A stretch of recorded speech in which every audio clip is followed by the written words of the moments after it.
મારું નામ છે મંત્ર જોશી ને તમે લોકો ફરીથી જોઈ રહ્યા છો મંત્ર વિદ્યા. આજના વિડીયોમાં આપણે જાણીશું કે રુદ્ર મહાલય વિશે. રુદ્ર મહાલય એટલે એક ઐતિહાસિક નિર્માણ જે સિદ્ધપુરમાં બનાવેલામાં આવેલું છે. અને જે સિદ્ધપુર એટલે કે એટલી બધી જગ્યાઓ છે કે એટલા બધા રહસ્યો છે કે જે સિદ્ધપુરના રહેવાવાળા લોકોને નહીં ખબર. પણ સિદ્ધપુર એકચ્યુઅલીમાં હું સિદ્ધપુરમાં જાઉં છું. મારો હોમટાઉન સિદ્ધપુરમાં છે અને અત્યારે હું સિદ્ધપુરમાં જ છું. અને આજે આપણે જાણીશું કે રુદ્ર મહાલય એટલે રુદ્ર મહાલય આજે આપણો પહેલો એપિસોડ સિદ્ધપુર હિસ્ટ્રીનો પહેલો એપિસોડ રુદ્ર મહાલય. સો રુદ્ર મહાલય એ 1026 એડીમાં બનાવેલો હતો. સિદ્ધરાજ જયસિંહે ચારો કર્યો હતો અને તેમના પૌત્ર મૂલરાજ સોલંકીએ એનું નિર્માણ પૂરું કર્યું હતું. તે પછી રુદ્ર મહાલય જ્યારે બનાવવાનો ચાલુ થયો હતો એની આખી હિસ્ટ્રી છે, એક ગાથા છે. તે વખતે સિદ્ધપુર સરસ્વતી નદીના ઘાટે દેવોની સભા ભરાતી હતી અને એ જ સભામાં એક દિવસ રાત એ સભા સવારના 3:30 બ્રહ્મ મુહૂર્તે ભરાતી હતી. અને એ વખતે સિદ્ધરાજ રાજા એક દિવસે નદીને ઓળંગીને પેલી બાજુ જવા નીકળ્યો હતો અને શહેરના ચક્કર લગાવવા નીકળ્યો હતો. એટલે સિદ્ધપુર શહેરના એ નદીના કિનારે જોતી આટલા બધા પ્રકાશથી એ ભગવાનનો એટલે પ્રકાશ હોય એટલે આટલા બધા પ્રકાશને જોઈને એ લોકો એમને કીધું કે આટલા બધા પ્રકાશ કેવી રીતે હોય. સિદ્ધરાજ રાજાને વિચાર થયો એટલે એ બાજુ ગયા.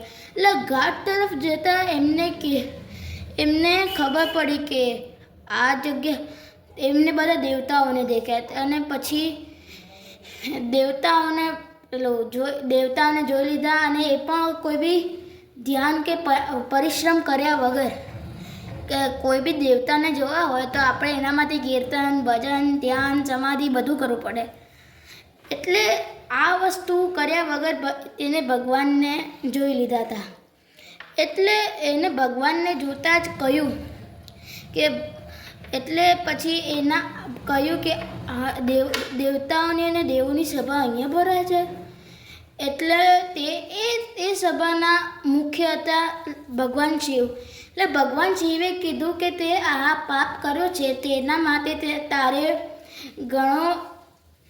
માટે તારે બહુ પશ્ચાતાપ અને પ્રાયશ્ચિત કરવા માટે તારે એક મહાલય બનાવવો પડશે. તેમાં 12 લિંગો સ્થાપિત કરવા પડશે અને એ મહાલય રાજસ્થાન મધ્યપ્રદેશ બોર્ડર રાજસ્થાન અને મધ્યપ્રદેશના વચ્ચે ગામડાઓમાંથી ઉત્તર જોશી કરીને એક છોકરાને લઈને આવે ત્યારે હું તને આ રુદ્ર મહાલય તારો સંપન્ન થશે. એટલે પછી ભગવાન બધા અંતર્ધ્યાન થઈ ગયા અને પછી તેને શ્રાપ પણ આપ્યો કે હવે તે કોઈ દિવસ સિદ્ધપુરમાં દેવોની સભા હવે કોઈ દિવસ નહીં ભરાય. તે પછી રાજાને બહુ દુઃખ થયું. પછી તેરો ગયો કે ઉદ્ધર જોશીને શોધવા ગયો. ઉદ્ધર જોશી તેને મળ્યો. તેમને પહેલાં તો ઉદ્ધર જોશીએ ના પાડી, પછી તેમને સમજાવ્યા પછી ત્યારે ઉદ્ધર જોશી એમના કામ કરવા માટે આવ્યા. એટલે ભૂમિપૂજનનું મુહૂર્ત નીકાળ્યું. પછી ત્યાં ખીલ્લી ઠોકાઈ. પહેલી ખીલ્લી આપણે ઘર બનતા ઠોકીએ ને એ ખીલ્લી ઠોકાય. એટલે ખીલ્લી ઠોકાય તો સીધા ગર્ભોદક સાગરમાં રહેલા પૃથ્વીને ટેકન આપનાર શેષનાગના એક્ઝેક્ટ મેન સ્વરૂપ પર વાગી. એટલે પછી અહીંયાના પંડિતોએ એમને ચડાવ્યા કે એક બહારનો આવેલો બ્રાહ્મણ કેવી રીતે કહી શકે છે કે જે કંઈ બી કરતો હોય કંઈ બી બોલતો હોય તો બી પછી સિદ્ધરાજ